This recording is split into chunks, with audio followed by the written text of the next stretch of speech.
the weight limit, 72.5 kilos, and a race full of talented oarsmen. The rain just beginning to fall once again.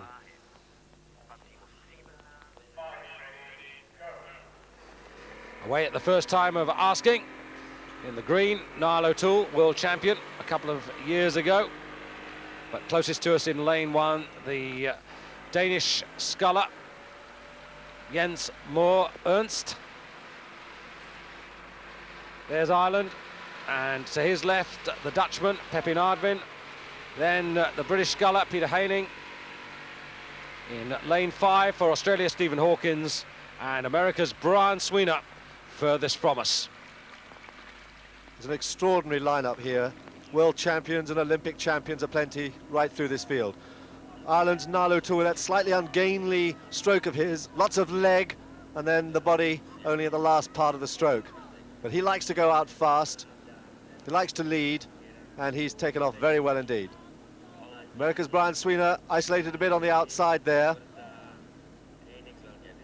And here Peter Haining of Great Britain. He beat both the 91 and 92 world champions in Lucerne last month, and that's given him a very good start here. He's won his semi-final, he won his heat, he's the fastest sculler on the course so far coming into this final, and he's certainly the man to watch.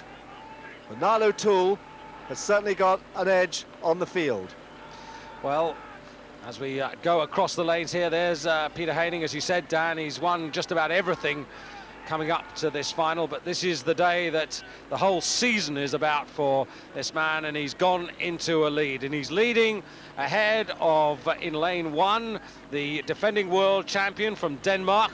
That's Ernst, and here is Haining himself, and I know you're a great admirer of this man. Well, he's a lovely eccentric. He's his own man. He always feels that his own worst enemy. He is his own worst enemy. But he's knuckled down hard. He's 31 years old. He said, "This is the time I've got to start winning my medals because I haven't got a lot of time." And he's gone about it in a very, very specific way. Spent his whole of his winter training in China, and he's produced a lot of conditioning in these last 6 months, and it's showing now as he leads the field by half a length. Just outside him is Australia's Olympic gold medal in double sculls. Steve Hawkins, very, very strong sculler, just outside him. So this really is a very, very powerful field. And not to forget the man who's in lane number 3, wearing the orange vest in the dark sleeves. That's Pepin Ardvin, who took the silver medal behind Ernst in Montreal 12 months ago. And this is a real tough field, but Haining has decided to do what Niall O'Toole did, and you can see how unfriendly and foul the weather is.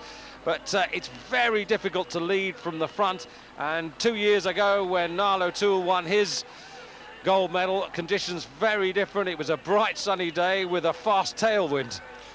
But Haining's connection is very, very good, the way he picks up with the leg drive and his body opening up right through the stroke.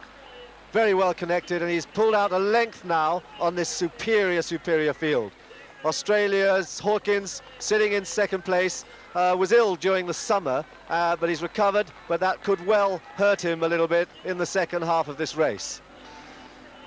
So here's the Dutchman from Amsterdam, the biology student, Ardvin, 23 years of age, from the Willem III club, the runner-up at Lucerne to Peter Haining, and a useful oarsman, and he's a length or so down, but in fact, as you can see now, he's actually cut that to half. Indeed, he's pulled back past Australia. He's half a length down on Haining, and he's moving. He was also second to Haining in Lucerne, slipping back in the field. O'Toole. Haining well connected, picking it up well.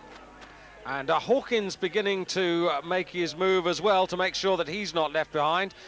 And Ardvin, the quickest during the second quarter, 1:45.68 his time. But Haining can look left and look right, and he can respond. Well, he has responded there. He wants to keep a good length between him and the rest of the field. And he's responded to the challenge from Holland. Stephen Hawkins As you said earlier, Dan, Olympic gold medalist in the double sculls. That was with Peter Anthony, originally from Hobart in Tasmania, but these days from Lindisfarne. And at the moment it's Heining by, not much more than a quarter over Ardvin, with Hawkins in third, and he's got maybe half a length over the world champion, Moore, with O'Toole in fifth, and Brian Sweener finding it toughest of all. But Heining looks very focused. Yes, Heining's pushed a little push there again now. Oh! Hey, did you see it? Heining must have caught a scull. He caught a scull, stopped sculling, and that's given Hawkins the chance to get by, and probably also Holland. He's lost half a length. He's knocked right back down to 34 strokes a minute. Hawkins has gone by him, and Heining's trying to put it back together again. It's very close to the end of the race. That's very, very hard to recover from. And indeed, yes, Ardvin has pulled back as well. He's passed him, and Heining is now back in third place. It's Australia up in front, and Ardvin half a length back, and very, very big job now for Heining to try and get back on terms. Into the last 250, and it's Stephen Hawkins who's taken advantage of that very unlucky mistake there. If it was that, just maybe caught one of the boys. But Heining, look at this. This is amazing. He's now on terms with Ardvin. And if Ardvin looks out and sees this, he'll be completely amazed. And Hawkins is getting a fright. Dan, what's happening? It's unbelievable recovery. I mean, he's had the stuffing knocked out of him back there, that boy. He's now pulled right back in 15 strokes. He's pulled right back as if the others were standing still. He's up to 40. He's pulled right back past Holland, past Australia. He's taken half a length. It's an extraordinary recovery, and it's 10 strokes to go to the line. He's moving away at every stroke. Hawkins can do nothing, and it's the line. Heining, 4 strokes, and he's there. What an extraordinary recovery. Hawkins holds on to the silver medal, and it's Ardvin who gets the bronze. What an extraordinary finish. Well, take your breath away. How did he do that? I mean, there are few racers who have the ability to recover, and pray he may, because I don't know whether it was anger, but the way he got himself together and reorganized and gathered and then fought back, one of the great recoveries in rowing history, I think that. Oh, in any sport. You can imagine just coming into the last spurt, just as you're gearing up to go, then to falter, everybody goes past you, and then to pull it back again. That was the most extraordinary performance.